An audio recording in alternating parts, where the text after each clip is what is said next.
इस फिल्म में इंसान की क्रूरता की हद दिखाई देती है। कहानी एक ऐसी झील की है जिसे प्रकृति ने नहीं बल्कि कुछ लोगों की जिद ने बनाया था। कहते हैं कि इस शांत पानी के नीचे कभी एक गांव था जिसे जबरदस्ती डुबोकर मिटा दिया गया। अजीब बात यह है कि उस डूबे हुए गांव के निशान आज भी नीचे मौजूद है। यहाँ आने वाले कई सैलानी रहस्यमयी हालात में मर जाते हैं और कोई समझ नहीं पाता कि वजह क्या है। इन्हीं रहस्यों को तलाशते हुए कहानी आगे बढ़ती है। शुरुआत होती है एक खूबसूरत झील से, जहां एक टूरिस्ट समूह नाव में घूमने निकलता है और अनजाने खतरे की ओर बढ़ जाता है। यहाँ एक लड़का अपने नए दोस्त को प्रभावित करने की कोशिश करता है। वो कहता है, सुनो, मुझे लाइब्रेरी से इस झील का पुराना नक्शा मिला है। उससे पता चलता है कि यहाँ कभी एक पूरा गांव था। झील बनने से पहले लोग यही रहते थे और उनके घर, सामान और शायद पूरा बसेरा अब भी नीचे दबा है। उसका दोस्त इस बात पर हंस देता है और यकीन नहीं करता। तब लड़का चुनौती भरे अंदाज में कहता है, मैं खुद अंदर कूद कर देखता हूँ, चाहो तो तुम भी चलना। ये सुनकर उसका दोस्त भी तैयार हो जाता है। तभी एक लड़की हाथ उठाकर बोलती है, मेरे बिना मत जाना, मैं भी तुम्हारे साथ चलूंगी।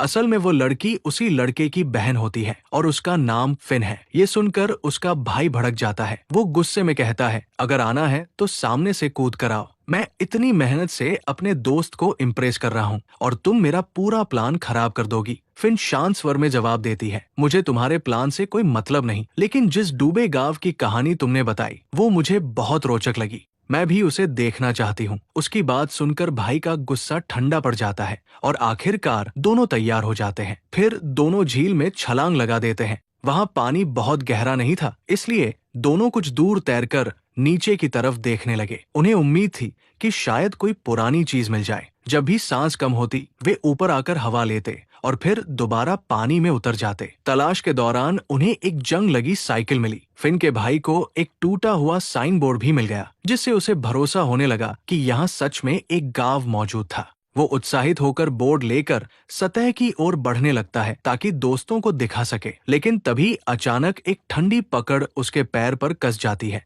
और कोई उसे जोर से नीचे की ओर घसीट लेता है। फिन ये सब देख लेती है और अपने भाई को ऊपर खींचने की कोशिश करती है, लेकिन उस अनजान हाथ की पकड़ इतनी कसी होती है कि उसका भाई बाहर नहीं आ पाता। घबराकर फिन सतह पर आती है और नाव पर मौजूद दोस्तों से मदद लेती है। जब वो दोबारा नीचे जाती है, तब तक जेक की जान जा चुकी होती है। ये देखकर फिन सदमे में आ जाती है। उसे समझ ही नहीं आता कि कुछ ही पलों में क्या बदल गया। उसके दिमाग में वही डरावना दृश्य घूमता रहता है। कोई जेक को गहराई में ले जा रहा था। 4 महीने बाद फिन को मानसिक अस्पताल से घर लाया जाता है। वो लगातार वही बात दोहराती है, लेकिन उसके माँ बाप तक उसकी बात पर यकीन नहीं करते। सबको लगता है कि फिन गहरे सदमे में है, इसलिए वो ऐसी बातें कर रही है। इसी कारण उसे कुछ समय के लिए मानसिक अस्पताल में रखा गया था और अब उसे घर वापस लाया गया है। फिन के पिता एक बड़ी लॉ फर्म संभालते हैं। काम की वजह से अक्सर घर से दूर रहते थे। दोनों माता पिता बेटे की मौत से अंदर तक टूट चुके हैं, पर फिर भी खुद को संभालने की कोशिश कर रहे हैं। हालांकि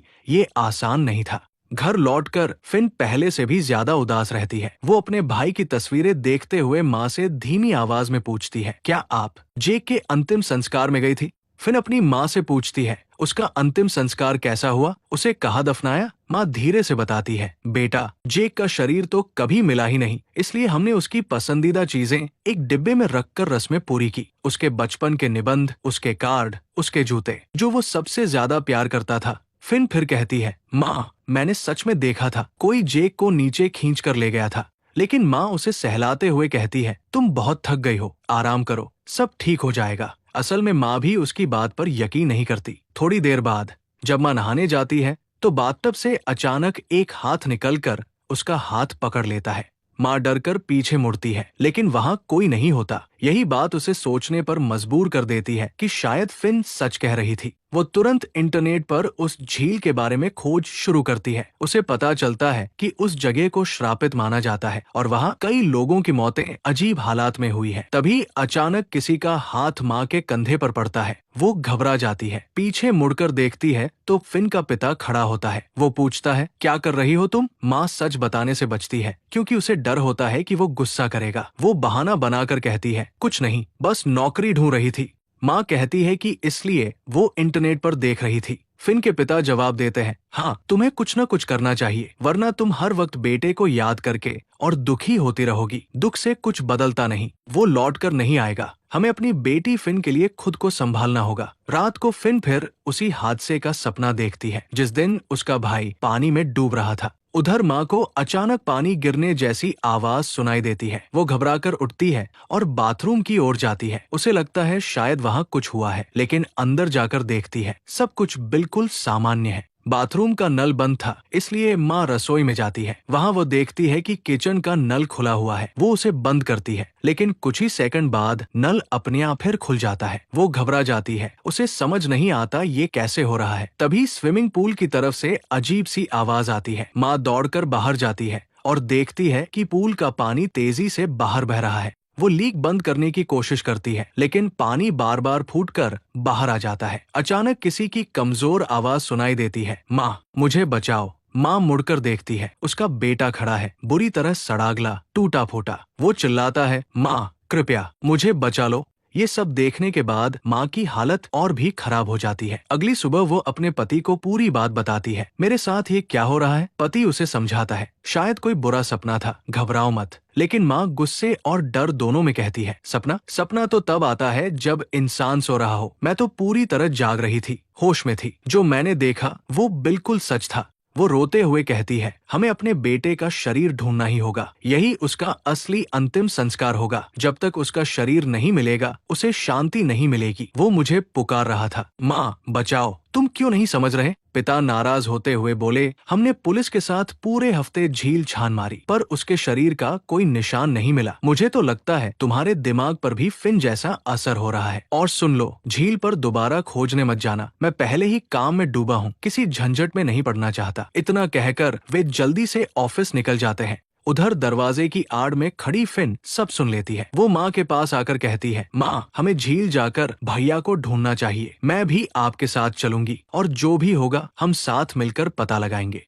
माँ पहले उसकी बात मानने से साफ मना कर देती है। वो कहती है, तुम अभी अभी ठीक हुए हो, दोबारा उस झील तक जाना तुम्हारे लिए ठीक नहीं। लेकिन वो शांत होकर जवाब देती है, माँ, अब मैं बिल्कुल स्वस्थ हूँ। मुझे हर रात अपने भाई का सपना आता है। जब तक हम उसका शव ढूंढकर अंतिम संस्कार नहीं कर लेते, मेरे मन को शांति नहीं मिलेगी और नहीं हालात सुधरेंगे। इसलिए मेरी बात मान लो। मुझे ठीक ठीक पता है वो कहाँ डूबा था। शायद वहीं से हमें उसका शरीर मिल जाए। इतना सुनकर माँ भी आखिरकार मान जाती है और दोनों झील की ओर रवाना हो जाते हैं। ये जगह कभी उनका अपना घर हुआ करती थी। वहाँ पहुँचते ही माँ को परिवार के साथ बिताए पुराने दिन याद आ जाते हैं। दोनों एक छोटी नाव में बैठकर झील के उसी हिस्से की ओर बढ़ते हैं। फिन बताता है, यहीं से हम दोनों ने छलांग लगाई थी। फिर थोड़ी दूर तक तैरे और नीचे की ओर गए। माँ गंभीर होकर कहती है, ऐसा करते हैं, तुम नाव में ही रहो। मैं अपनी कमर से रस्सी बांधकर पानी में उतरती हूँ। जरूरत पड़े तो ऊपर आकर सांस ले लूंगी। अगर देर तक ऊपर न दिखूं या तुम्हें लगे रस्सी फंस गई है तो एक पल भी न गवाना, तुरंत मुझे खींच लेना। अगर ऐसा हो तो तुम तुरंत रस्सी खींच लेना, ठीक है? माँ की बात पर फिन सहमति में सिर हिलाता है। इसके बाद माँ पानी में उतरती है और गहराई की ओर तैर जाती है। कुछ देर बाद वो ऊपर आकर तेजी से सांस लेती है। फिर फिन द्वारा बताए गए हिस्से में थोड़ी देर तक खोज करती है, लेकिन वहाँ कुछ हाथ नहीं लगता। माँ फिर ऊपर आकर कहती है, बेटा, क्या हमें सही जगह मिली है? फिन जवाब देता है, हाँ माँ, बस थोड़ा आगे बढ़ो, वहाँ एक साइकिल है, उसके पास से थोड़ा आगे जाना होगा। माँ दोबारा नीचे उतरती है। तभी उसकी नजर उस साइकिल पर पड़ती है और उसे यकीन हो जाता है कि वो बिल्कुल सही जगह पर पहुंच चुकी है। माँ आगे बढ़कर तैरती है तो पानी के नीचे पत्थर से बनी एक चौकी दिखाई देती है। उस पर 3 लोगों के शव बंधे हुए हैं। उनकी हालत बेहद अजीब थी, जिससे साफ लगता था कि उन्हें यहाँ कई साल पहले बांधा गया था। बीच वाले शव की गर्दन में एक जंजीर लगी थी। माँ उस जंजीर को पकड़कर बाहर निकलने की कोशिश करती है। तभी अचानक कोई उसका पैर पकड़ लेता है। अगले ही पल उसकी टांगों को भी खींचा जाने लगता है, ठीक वैसे ही जैसे उसके बेटे के साथ हुआ था। डर के मारे माँ जोर से रस्सी झटकती है। ये संकेत पाते ही फिन समझ जाता है कि माँ खतरे में। फिन पूरी ताकत लगाकर रस्सी को खींचता है और माँ का हाथ किसी भी हालत में नहीं छोड़ता। उसी रस्सी के सहारे माँ सुरक्षित बाहर आ जाती है। लेकिन इस कोशिश के साथ ही एक और भयावह सच भी ऊपर आ जाता है। उसके बेटे का शव भी पानी से निकल आता है। माँ कुछ पल के लिए सुन्न रह जाती है। लंबे समय तक पानी में रहने के कारण बेटे का चेहरा बदला हुआ और भारी लग रहा था। उसका दिल दर्द से भर जाता है, आंखों से आंसू रुकते नहीं। फिर भी भीतर कहीं ये सुकून था कि आखिर उसका बेटा मिल गया। इसके बाद पुलिस और एम्बुलेंस को बुलाया जाता है। मौके पर पहुंचा पुलिस अफसर हैरानी से कहता है, हमने पूरे हफ्ते झील छानी और आपने एक ही दिन में अपने बेटे को ढूंढ लिया। माँ कहती है, मैंने एक और अजीब बात देखी है जो आपको बताना जरूरी है। वो झील के नीचे पत्थर के एक बड़े चबूतरे पर बंधे शवों के बारे में बताती है। फिर वो उस जंजीर को निकालकर शेरिफ के हाथ में देती है जो एक शव के गले में थी। जंजीर को देखते ही शेरिफ गंभीर हो जाता है। वो कहता है, ये जंजीर एक बहुत पुराने परिवार की लगती है। दरअसल जहां अब झील है वहां पहले एक गांव बसा हुआ था। हो सकता है ये उसी गांव के किसी व्यक्ति की हो। शेरिफ आगे बताता है, इस पर जिस परिवार का नाम खुदा है उसी खानदान की एक बुजुर्ग महिला कुछ दूरी पर रहती है। आप उनसे मिलिए, शायद वो आपको कोई अहम जानकारी दे। शेरिफ धीरे से कहता है, वैसे लोग ये भी मानते हैं कि ये झील शापित है, लेकिन इसमें कितनी सच्चाई है ये कोई नहीं जानता। ये सब सुनने के बाद माँ फिर से उस जगह पर जाने का मन बना लेती है और अपने पति को फोन करती है। फोन उठते ही पिता नाराज होकर कहते हैं, तुम झील पर क्यों गई? मैंने साफ मना किया था। मगर जब माँ उन्हें बताती है कि उनके बेटे का शव मिल गया है तो उनकी आवाज में गुस्सा नहीं बल्कि खामोशी छा जाती है। फिन राहत और खुशी के साथ माँ से कहता है, भगवान का शुक्र है माँ, अब सब ठीक हो जाएगा। फिर वो थोड़ा रुककर पूछता है, लेकिन माँ अब इस जंजीर का क्या करेंगे? माँ शांत स्वर में कहती है, बेटा तुम्हारे भाई का शव तो मिल गया है, लेकिन हमें ये भी समझना होगा कि उसकी मौत कैसे हुई। इसके बाद दोनों उसी बूढ़ी औरत से मिलने जाते हैं जिसके बारे में शेरिफ ने बताया था। माँ उससे पूछती है, इस झील में अब तक कई लोग अपनी जान खो चुके हैं, क्या आप बता सकती है कि ऐसा बार बार क्यों होता है? बूढ़ी औरत बेरुखी से कहती है, लोग खुद ही बेवकूफ होते हैं इसलिए डूब जाते हैं।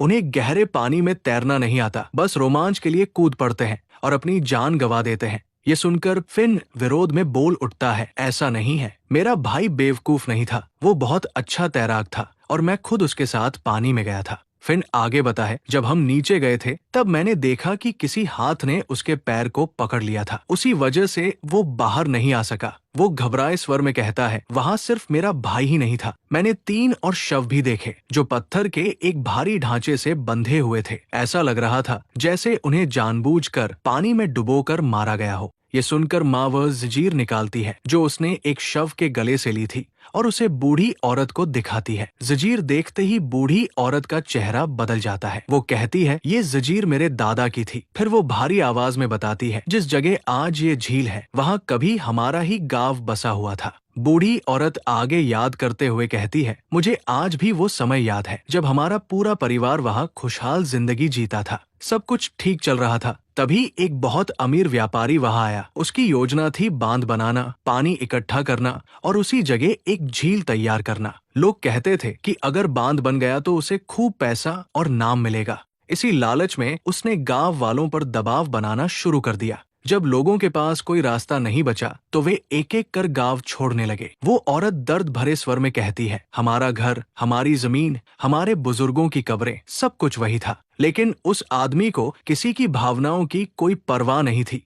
बूढ़ी औरत कांपती आवाज में आगे कहती है, वो आदमी हमें जबरन वहां से भगाना चाहता था। जो लोग उसके खिलाफ खड़े हुए उन्हें उसने मरवा दिया। मेरे दादा भी उसी का विरोध कर रहे थे। एक दिन वे अपने 2 साथियों के साथ अचानक लापता हो गए। वो गहरी सांस लेकर कहती है, आज आप लोगों की बात सुनकर मुझे समझ आया कि उन्हें उसी पत्थर से बांध दिया गया था। बाद में धीरे धीरे पानी छोड़ा गया और ये झील बना दी गई। वे तीनों वही डूबकर मर गए। पत्थर से बंधे होने की वजह से वे बाहर तैर भी नहीं सके। थोड़ी देर रुककर वो जोड़ती है, और हाँ, आज भी हम उस बांध को बंद कराने की लड़ाई लड़ रहे हैं। माँ आश्चर्य से पूछती है, ऐसी बातें कर रही है? इस घटना को तो करीब 70 साल हो चुके हैं। जिस व्यापारी का आप जिक्र कर रही है वो तो बहुत पहले मर चुका होगा। फिर अब आप किसके खिलाफ लड़ रही है? बूढ़ी औरत शांत लेकिन भारी आवाज में जवाब देती है, आज भी हम इस बांध को बंद कराने के लिए लोगों से दस्तखत जुटा रहे हैं। ये मामला अब भी अदालत में चल रहा है। वो आगे कहती है, हम चाहे जितनी कोशिश कर लें, उस अमीर आदमी का परिवार आज भी बेहद ताकतवर है। हमारी हर कोशिश को वे नाकाम कर देते हैं। अगर बांध नहीं रहा तो ये झील भी नहीं बचेगी। बूढ़ी औरत आगे समझाती है, अगर कभी ये झील सूख गई तो उस अमीर आदमी के सारे काले कारनामे सबके सामने आ जाएंगे। दुनिया जान जाएगी कि वह कितना निर्दयी और अत्याचारी था। तब सबको पता चलेगा कि पत्थर से बांधकर कितने लोगों को जानबूझकर मारा गया। वो कहती है इसी डर से उसका परिवार नहीं चाहता कि झील का पानी कम हो या सच्चाई उजागर हो। हमारे मामले के खिलाफ एक बहुत बड़ी और नामी लॉ फर्म लड़ रही है। हम चाहकर भी उनसे मुकाबला नहीं कर सकते। इतना कहकर जब वो उस लॉ फर्म का नाम बताती है तो फिन और उसकी माँ दोनों हैरानी और चिंता में एक दूसरे को देखने लगते हैं, क्योंकि वो नामी लॉ फर्म फिन के पिता की ही थी। ये सच जानकर माँ और फिन दोनों सन्न रह जाते हैं। कुछ देर बाद वे झील के पास बने अपने घर लौटते हैं। थोड़ी ही देर में फिन के पिता भी वहाँ पहुँच जाते हैं। वो पूछते हैं, तुम दोनों कहाँ चले गए थे? मैंने बहुत ढूंढा और तुम दोनों इतने परेशान क्यों लग रहे हो? माँ बिना घुमाए सीधे कहती है, तुम्हारी लॉ फर्म इस बांध का समर्थन क्यों कर रही है? उसे बंद होने से रोकने की लड़ाई क्यों लड़ रही है? फिन के पिता थोड़ा रुककर जवाब देते हैं, मुझे पूरी बात नहीं पता, लेकिन हम नहीं चाहते कि वो झील सूखे। वो झील बहुत जरूरी है। माँ गुस्से में कहती है, आखिर इस झील की जरूरत ही क्या है? पिता समझाने की कोशिश करते हुए बोलते हैं, देखो बात को समझो, ये झील इसलिए बनाई गई थी ताकि शहर में बाढ़ न आए। जब बारिश ज्यादा होती है तो अतिरिक्त पानी यही जमा हो जाता है और शहर सुरक्षित रहता है। ऊपर से लोग यहाँ घूमने आते हैं, सबको ये जगह बहुत सुंदर लगती है। ये सब सुनकर माँ तीखे स्वर में कहती है, ये सब सिर्फ बहाने हैं और कुछ नहीं। तुम अभी अपना केस वापस लो। जिस मामले में तुम बांध को बचा रहे हो उसी के खिलाफ खड़े होकर इसे बंद कराने की कोशिश करो। माँ गुस्से और दर्द में कहती है, अगर बांध हटेगा तो झील भी खत्म हो जाएगी। लेकिन क्या तुम्हें पता है ये झील बनाने के लिए कितने लोगों को मौत के मुंह में धकेला गया? वो भावुक होकर आगे बोलती है, तुम सोच भी नहीं सकते कि उस अमीर आदमी ने कितने लोगों को इस झील के नीचे दबा दिया। मैंने अपनी आंखों से 3 शव देखे हैं जिन्हें बांधकर पानी छोड़ा गया था। वे वही तड़प कर मर गए। ये तो सिर्फ 3 थे, भगवान जाने ऐसे कितने और लोग होंगे। ये सुनकर फिन के पिता बेपरवाही से कहते हैं, बस छोड़ो, ये सब बातें अफवाहें हैं। अमीर लोगों के बारे में लोग अक्सर ऐसी कहानियां बना लेते हैं। पिता आगे कहते हैं, अगर ये झील खत्म हो गई तो इससे जुड़ी सारी रौनक भी चली जाएगी। शायद तुम्हें पता न हो, लेकिन आज हमारे पास जो कुछ भी है वो इसी झील की वजह से है। शुरू में माँ को उनकी बात समझ नहीं आती, लेकिन फिर एक सच्चाई जानकर वो सन्न रह जाती है। उसे पता चलता है कि वो अमीर व्यापारी जिसने ये झील बनवाई थी कोई और नहीं बल्कि फिन के पिता के दादा थे। ये सुनते ही माँ को सब कुछ साफ दिखाई देने लगता है। अब वो समझ जाती है कि उनके बेटे की मौत कोई हादसा नहीं थी, वह उन आत्माओं का बदला था जो बरसों से इस झील की गहराइयों में अन्याय की आग में जल रही थी। माँ फूट फूट कर रोते हुए अपने पति से कहती है, तुम्हारे दादा के पापों की सजा मेरे बेटे को मिली है। तुम्हारी वजह से मैंने अपना बेटा खो दिया। वो कांपती आवाज में आगे कहती है, वे आत्माएं तुम्हारे दादा से बदला नहीं ले सकी, इसलिए उन्होंने उसकी आने वाली पीढ़ी से बदला लिया, यानी उसके परपोते से। मगर माँ की बात समझने के बजाय पिता गुस्से में आ जाते हैं। माँ आंसुओं के बीच कहती है, तुम्हारे परिवार के किए गए अपराधों की वजह से वे आत्माएं आज भी इस झील में कैद है। यही कारण है कि ये झील शापित बन चुकी है। वे भटकी आत्माएं यहाँ आने वाले लोगों से बदला लेती है और उन्हें पानी में डुबोकर मार देती है। तभी अचानक बाहर से एक अजीब सी आवाज आती है। फिन के मन में अनहोनी का डर बैठ जाता है। उसी पल घर की लाइट अचानक बंद हो जाती है। पिता घबराकर बाहर निकलते हैं, ये देखने की बिजली की लाइन क्या ठीक है, लेकिन लाइन में कोई खराबी नहीं होती। जब वो झील की ओर नजर डालते हैं तो उनके रोंगटे खड़े हो जाते हैं। झील के पानी से काली परछाइयां निकल रही थी। आत्माएं वे धीरे धीरे उनके घर की तरफ बढ़ रही थी। माँ और फिन ये दृश्य देखकर कांप उठते हैं। अब पिता को सब समझ आ जाता है। वो डरते हुए कहता है, हे भगवान, इसका मतलब तुम दोनों सच कह रही थी। कुछ ही पलों में वे आत्माएं चारों ओर से घर को घेर लेती है और पूरा माहौल भय से भर जाता है। फिन का पिता उन्हें रोकने की कोशिश करता है, लेकिन अब उनसे लड़ना बेकार था। हैरानी की बात ये थी कि आत्माएं फिन और उसकी माँ को कोई नुकसान नहीं पहुंचाती। वे सीधे पिता को पकड़ लेती है और उसे घसीटते हुए झील की ओर ले जाती है। फिन और माँ चीखते चिल्लाते रहते हैं, मगर कोई फायदा नहीं होता। देखते ही देखते वे आत्माएं पिता को झील के भीतर खींच लेती है और पानी में डुबो देती है। कुछ ही पलों में उसकी सांसें थम जाती है। इस तरह उन आत्माओं का एक और बदला पूरा हो जाता है। फिन रोते हुए कहता है, अब हम क्या करेंगे? माँ भारी दिल से जवाब देती है, अब हमें इन पापों को धोना होगा, चाहे जानबूझकर या अनजाने में हम इस निर्दयी परिवार से जुड़े रहे हैं। माँ दृढ़ स्वर में कहती है, अब हमें ये मामला अदालत तक ले जाना ही होगा। उन गांव वालों की आत्माओं को इंसाफ दिलाना हमारी जिम्मेदारी है। फिन दुखी होकर जवाब देता है, लेकिन माँ, हम चाहे जितनी कोशिश कर लें, कितने भी हस्ताक्षर इकट्ठा कर लें, ये केस हम नहीं जीत पाएंगे। सरकार कभी इस बांध को बंद नहीं करेगी। ये सच हमेशा छिपा रह जाएगा। और हमारी बात पर कौन भरोसा करेगा? माँ गहरी सांस लेकर कहती है, तुम गलत सोच रहे हो। बांध का पानी धीरे धीरे कम हो रहा है, क्योंकि बारिश पहले जैसी नहीं रही। बहुत जल्द ये झील पूरी तरह सूख जाएगी। तब ये सच्चाई दुनिया के सामने आ ही जाएगी। ये झील अपने भीतर कैसी भयानक सच्चाई छुपाए हुए है, ये बहुत जल्द सबके सामने आ जाएगी। जब ये राज दुनिया के सामने खुलेगा, तब हर कोई समझ पाएगा कि उन लोगों के साथ कितना बड़ा अन्याय हुआ था। सिर्फ एक व्यापारी की ताकत और लालच बढ़ाने के लिए उनसे जीने का अधिकार छीन लिया गया। जब झील सूखेगी तो उनके घर, उनकी जमीन और उनके मृत शरीर सब इस सच्चाई के गवाह बनेंगे। तब कोई भी इस सच को झुठला नहीं पाएगा। उन्हें आखिरकार इंसाफ मिलेगा। ये अभिशाप खत्म हो जाएगा और उन आत्माओं को हमेशा के लिए शांति मिल जाएगी। इसी के साथ ये कहानी यही समाप्त होती है।